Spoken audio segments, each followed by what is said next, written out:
Kalian pasti sering dengar sebuah mantra untuk kesuksesan sebuah bisnis atau marketing dari suatu brand, yaitu customer is king. Tapi di video ini, kita lihat studi kasus tentang sebuah brand yang tidak menganggap customer is king, tapi customer is annoying. Tapi akhirnya malah sukses. Jangan kemana-mana, ini seru banget dan kita akan bahas setelah opening berikut. Di channel ini gue upload konten apapun yang gue suka. Subscribe dan nyalain lonceng notifikasi jadi gak ketinggalan video berikutnya. Jargon, mantra sekaligus filosofi customer is king adalah satu-satunya cara bagaimana sebuah bisnis bisa bertahan dan sebuah brand dapat berkembang. Mari kita lihat beberapa statement mewakili brand besar tentang pentingnya kepuasan customer. There is only one boss, the customer. And he can fire everybody in the company from the chairman on down simply by spending his money somewhere else. Kata Sam Walton, pendiri Walmart. Bill Gates pernah bilang, your most unhappy customers are your greatest source of learning. Kata chairman Nike, Mark Parker, it's our obsession with serving the customer that sharpen our focus and drives our growth. Prinsip customer is king jelas krusial karena pada akhirnya yang membeli produk atau menggunakan layanan suatu perusahaan serta mendatangkan pendapatan, ya customer. Jadi sangat wajar semua aktivitas yang berhubungan dengan brand, mulai dari produk, komunikasi, penjualan, hingga customer service dijalankan dengan prinsip melayani konsumen. Produk, bagaimana produk tersebut bisa memberikan solusi terbaik untuk konsumen. Komunikasi dan marketing dirancang sedemikian rupa sehingga relate dengan kehidupan konsumen. Customer service, wah ini yang paling krusial. Bagaimana menjalankan layanan yang bisa memuaskan konsumen. Dan itu semua harus tercermin dalam output apapun yang berhubungan dengan brand.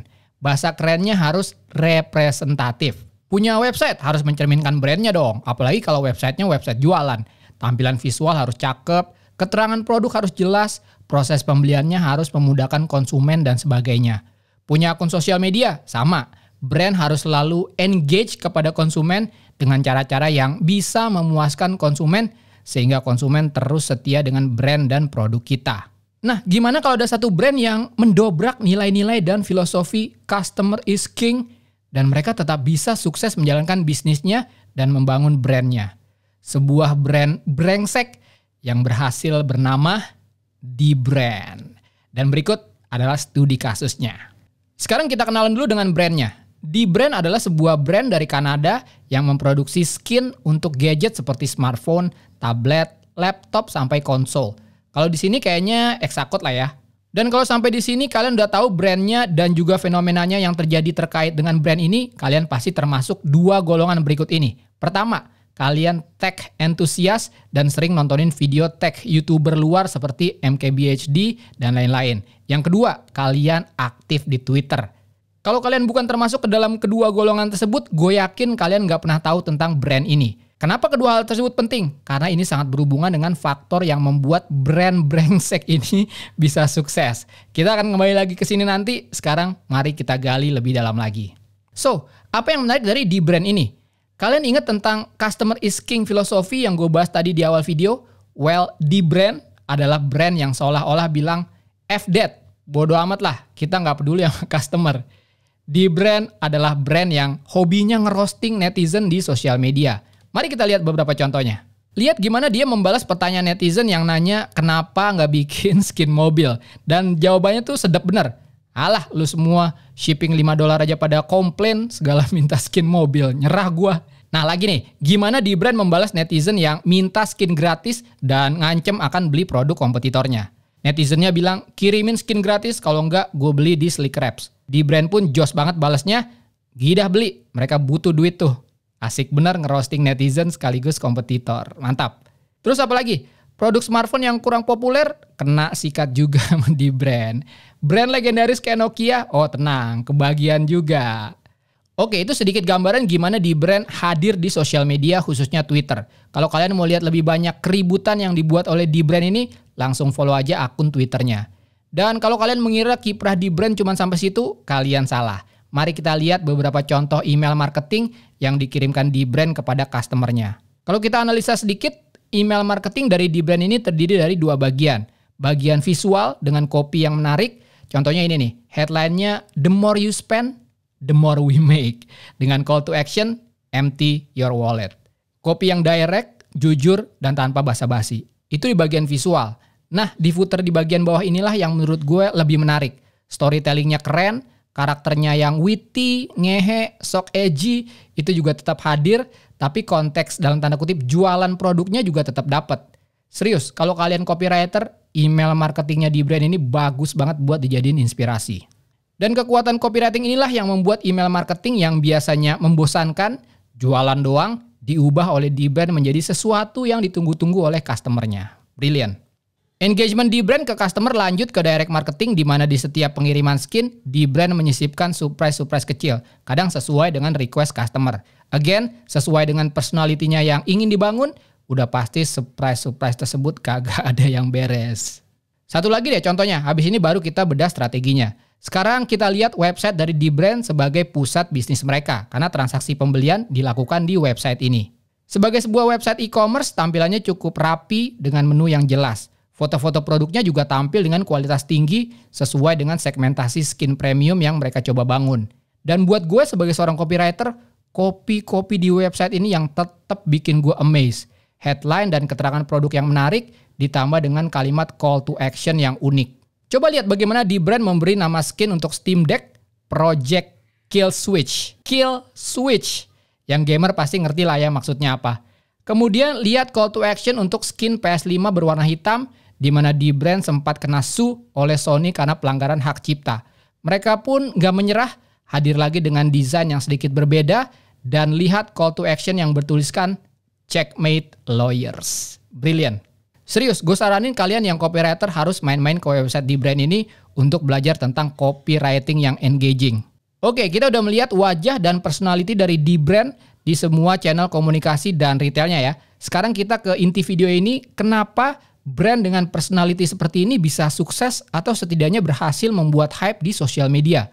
Well, menurut gue ini adalah hasil dari sebuah branding yang kuat dengan strategi komunikasi yang tepat. Kita ngomongin branding dulu. Dilihat dari namanya di brand, udah jelas-jelas kalau ini konteksnya ke produk yang mereka jual. Bahwa dengan sebuah skin, kalian bisa di-branding alias mengubah gadget kalian sesuai dengan yang kalian suka. Most of the time, desain sebuah gadget, khususnya HP, ya gitu-gitu aja. Skin bisa menjawab problem tersebut dengan memberikan tampilan yang sesuai dengan brand alias personality kalian. Itu secara konteks produk.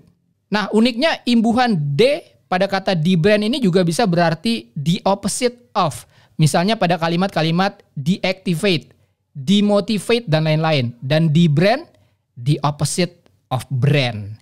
Pas banget dengan personality dan komunikasi yang mereka lakukan dan bangun selama ini. Dan konsep bukan brand atau anti-brand dari di brand ini terasa sangat kuat karena konsistensinya di seluruh channel mereka. Contoh, mereka selalu bilang bahwa company di brand ini dijalankan oleh robot yang melakukan pengiriman, yang berinteraksi di sosial media, semua dilakukan oleh robot dengan nomor-nomor tertentu.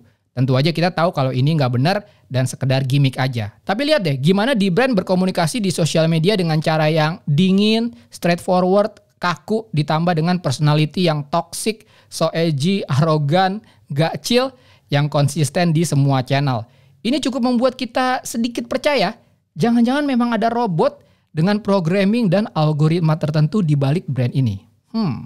Nextnya kita bahas faktor-faktor apa aja yang membuat di brand ini bisa sukses atau setidaknya bisa diterima oleh audiens. Karena ini strategi yang susah dan penuh resiko loh.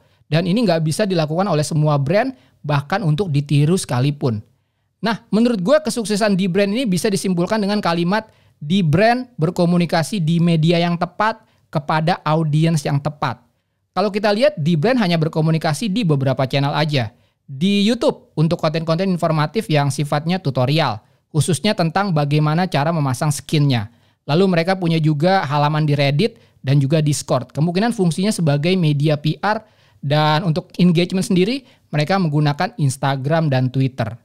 Pemilihan channel Twitter menurut gue sangat tepat dengan personality yang ingin mereka bangun tadi, karena tipikal netizen Twitter yang suka keributan dan sangat cepat merespon hal-hal yang bersifat kontroversial. Jadi pada saat ada fenomena sebuah akun brand yang doyan ngerosting netizen, wah ini akan gampang banget viral dan brand awareness pun akan naik secara cepat. Selain channel yang tepat apalagi? Target audience yang tepat. Yes, dengan personality seperti itu, dengan siapa mereka berbicara ini krusial banget. Milenial dan Gen Z yang udah biasa dengan culture roasting alias ceng-cengan mungkin bisa menerima dengan gaya komunikasi seperti ini. Ceng-cengan, celah-celahan, itu salah satu tanda keakraban antar peers atau pertemanan. Dan mungkin mereka udah nggak kena atau bahkan muak dengan gaya komunikasi standar ala korporat. Mereka butuh brand yang hadir dan menjadi bagian dari tongkrongan mereka dan berbicara dengan bahasa mereka. Kebayang nggak kalau di brand menyasar Gen X atau malah baby boomer yang hidup di culture, brand harus melayani dan menghormati, pelanggan adalah raja. Generasi-generasi yang kepengen banget dihargai, diistimewakan, dianggap spesial dan lain-lain. Gue rasa bakalan sport jantung kalau ada tahu company yang modelnya kayak di brand ini. Oke, target marketnya udah, channel komunikasinya udah. Faktor apa lagi nih yang bikin di brand bisa sukses? Menurut gue kategori produknya. Skin gadget ini termasuk produk dengan kategori low involvement. Artinya apa? Ini bukan produk yang keputusan pembeliannya susah. Resikonya juga kecil, harganya juga ya nggak wah banget. Produk-produk aksesoris yang hari ini beli, mungkin sebulan 2 bulan udah ganti lagi. Intinya sih ya cuma skin HP doang. Nggak penting company-nya kayak apa, yang penting model skinnya cakep-cakep. Udah. Yang terakhir, di brand bisa sukses karena dia brand baru yang lahir di era internet dengan target market dan audiens yang akrab dengan kultur internet. Di brand bukan brand lama atau legendaris yang lahir di kultur pelanggan adalah raja. Lalu karena mengikuti perkembangan sosial media, harus beradaptasi dengan meninggalkan personality aslinya. Contoh paling gampang bisa dilihat pada saat pertikaian antara di brand dan Wendy's di sosial media. Yes, Wendy's memang membangun personality yang mirip dengan di brand. Tapi menurut gue pribadi, Wendy's jatuhnya malah jadi cringe. Karena ia adalah company lama yang personality-nya dan value-nya udah terbangun dengan matang. Dan pada saat ia berusaha buat up to date dengan sok-sok edgy, kelihatannya jadi agak maksa. So, setelah melihat fenomena di brand dan pembahasan studi kasus tadi, kesimpulan dan pelajaran apa yang bisa kita ambil? Menurut gue, yang pertama adalah jangan ikutin di brand. Kalau kalian punya bisnis atau brand dan merasa bahwa cara ini bisa direpetisi dan diikuti, sama aja kalian bunuh diri. Apalagi kalau tujuannya hanya untuk viral. Menurut gue, yang bisa dijadikan inspirasi dari studi kasus di brand ini adalah, pertama, mereka punya konsep yang kuat yang dijalankan secara konsisten dan gak setengah-setengah. Kedua, mereka sangat kenal dengan target mereka dan tahu gimana cara berbicara dengan audiens mereka sendiri. Yang ketiga, di balik personality mereka yang brutal dalam membangun engagement dengan audiens, dalam hal jualan, mereka sangat profesional, representatif, dan tidak asal-asalan. Lihat aja di websitenya. Tampilannya clean, foto-foto produk tampil dengan kualitas image yang tinggi, kopi di crafting dengan cara yang unik. Intinya, engagement boleh nggak serius, tapi kalau soal jualan, mereka serius banget. Nah, segitu aja pembahasan dan studi kasus tentang di brand skin. Gimana menurut kalian tentang video-video seperti ini? Suka? Nggak suka? Tulis di kolom komentar. Oh iya, kayaknya ini pertama kali deh gue membahas brand yang berhubungan juga dengan strategi digital atau sosial media. Dan sebenarnya ini bisa jadi kategori bahasan di video-video selanjutnya sih. Jadi gue nggak cuma bahas campaign-campaign di media konvensional aja, tapi juga digital dan sosial media. Kalian ada ide selanjutnya bahas campaign apa atau fenomena sosial media tertentu? Tulis juga di kolom komentar. Seperti biasa, klik like kalau kalian suka video ini, dislike aja kalau nggak suka. Follow Instagram gue Tangan Belang. Cek link di deskripsi untuk informasi lebih lanjut tentang video ini. Thanks for watching. I'll see you next time.